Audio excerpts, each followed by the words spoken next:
The story of how I found ophthalmology research is actually kind of crazy. At my school, interested students were paired with a community ophthalmologist for mentorship. At the time, I was a third year med student with no publications, had never written a case report before, and I was interested in ophthalmology. When I asked my mentor about research, she said she didn't have anything, but she connected me to her endocrinologist friend with a case report idea who ended up ghosting me. So I started cold emailing ophthalmologists in the community. Most were doing private practice though and weren't involved in research. Of the few who said yes to working with me, they either ended up ghosting me or saying the case wasn't publishable after I had written it up, which was really frustrating. Surprisingly, the most impactful thing that I did was reach out to my plastic surgery PI. I did a couple projects with him previously, some poster presentations, and he connected me with his ENT friend, and his ENT friend connected me to his ophthalmologist friend, and his ophthalmologist friend connected me to his previous mentor when he was a med student in Houston.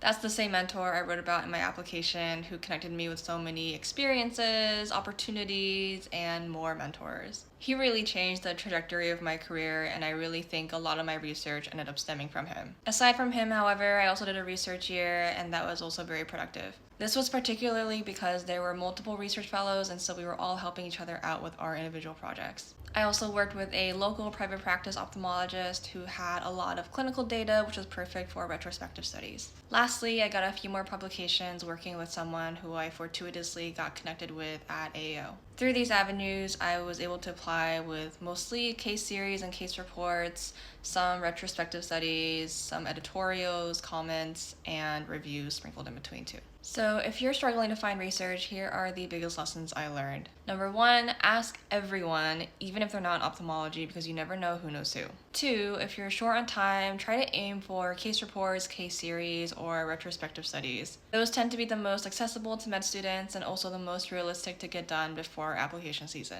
3, depending on your specific situation, you could consider a research year. You honestly don't need that much research to match into ophthalmology, but at least for me, I thought it was worth it as someone who decided on ophtho late, no home program, and needed that extra time before application season. 4, be collaborative and not competitive, as teaming up with colleagues can help everyone get in on more projects. And lastly, 5, yes, research is important, but unless you're trying to be a career researcher in your future, I would focus on using it more as a way to build your network and connections. Come application season, a mentor's advocacy can matter way more than your publication count.